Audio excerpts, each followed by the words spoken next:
reasons why I love you and none of them rhyme. 9 times 9, 81, Bonnie and Clyde. We got high and sat by the Wellington sign. I had one hell of a time, it's rock and roll to life. Welcome to the Green Tea Freedom and Truth channel. This is Tristan. It's good to have the Green Tea team back for this Wednesday, the 29th of July edition of the video log. A big thank you and much appreciation for everyone who has liked, shared and subscribed to the channel. It is awesome, and thank you for sharing your knowledge, sharing your opinions and being part of the Green Tea team. Today's topic is a new hope, standing up for freedom. And I did a video on Monday about the Advanced New Zealand Public Party event on Sunday in Auckland.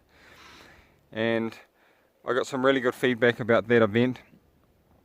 And after I watched that event, I was filled with hope, a new hope. I could see the amount of people that kind of are seeing the agenda, seeing things happening. And it's also a Star Wars analogy. As you know, I'm a big Star Wars fan. You youngsters who haven't watched it. And in the Star Wars movie A New Hope, Luke Skywalker meets Obi-Wan Kenobi.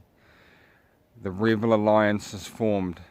Different groups come together to stand up against the evil empire and their one world government ruling from the Death Star plan.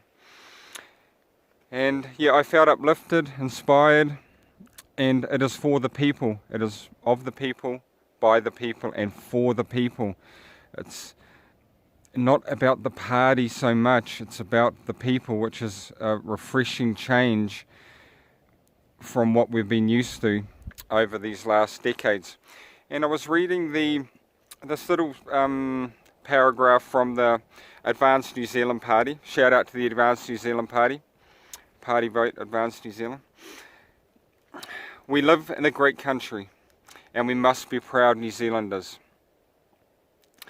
But we can be even better. We need to keep standing up for ourselves. Complacency is the enemy of progress.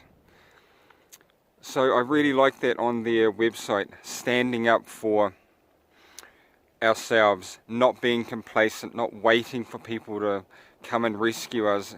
And quite a few videos ago, a couple of months ago, I said I felt Kiwis were felt tranquilized by fair and free money. And after that event on Sunday, I felt there was a new hope, an awakening. People were waking up, stepping into their strength and power, finding their voices, supporting each other, coming from all different walks of life, a real mixture of New Zealand, celebrating our individuality, our individual freedom and sovereignty, and wanting that for our country, our freedom, sovereignty. We are a nation state, and we can see now the agenda 21. And I was watching a video of Rosa Koire. I'll leave a link to that below. And a lot of the restrictions and this sort of thing are coming under the guise of what's called sustainable development. So sustainable development, these UN protocols are in New Zealand. They've been in New Zealand since 1992. Because I've had quite a few people say, oh, what's this Agenda 21? What's really happening? What's going on with Agenda 21? So I'll just go over a couple of key points. I'm not an expert in UN law. All I know is they are untrustworthy. And the sustainable development puts restrictions and limitations on what people can use with and do with their rural land. And this has been implemented since 1992. And the goal, according to Rosa Koire and the research I have done, is to move people into cities and suburban areas where they can be controlled and monitored.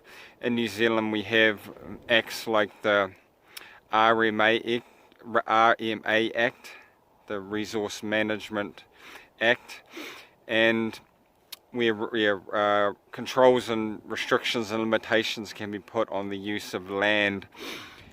And I've seen it with the Resource Management Act, and there's various other acts, I'll leave a link below, where people cannot have free use of the land they purchase and own. Their private property rights are being encroached on. Things like, if there's certain trees they can't do certain things with, certain wildlife, and these little incremental steps discourage people from living in the rural areas. And I'll just quickly read what, just while I get my notes, you can have a look at the view. Here I am, standing on a rock ledge. And part of the plan, Rosa Koire says, is for the UN Agenda 21/2030 to take effect is collapsing of the world's economies. And at the moment we're seeing that with this V-word pandemic. People are now losing their jobs. People are now more reliant on government. They're more dependent. So now these things are happening. The economy is crashing. There's more dependency on government. They're in a position to move their agenda forward. It is Agenda 2030. We're on the back end of 2020. It's only really 9 years away, so we can see what the agenda is. You know, crashing of the economy, devaluing of money, all kinds of things that make people more dependent on the state. And a shout out to Brave Company. Having a job, supporting your family, supporting yourself and your family is hugely empowering. It's empowering to the individual, it's empowering to people in communities. Having meaningful work is very vital for people, for their well-being, their sense of self, their self-esteem, that sort of thing. And the goal of Agenda 21 is one world government and globalization, and government by unelected boards and commissions. And because they are unelected and unaccountable to the people, so we vote for our governments. We're a sovereign country, and then the UN overlays and influences our governments and our freedoms and rights. And part of it is they are destroying representative governments, which we have in the free market democracies, and they are taking by stealth total control over governments.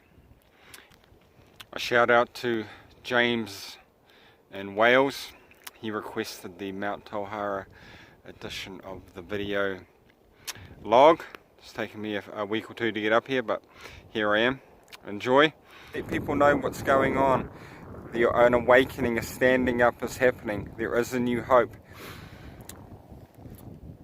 Please like, share and subscribe to the channel. Have courage. Speak your truth.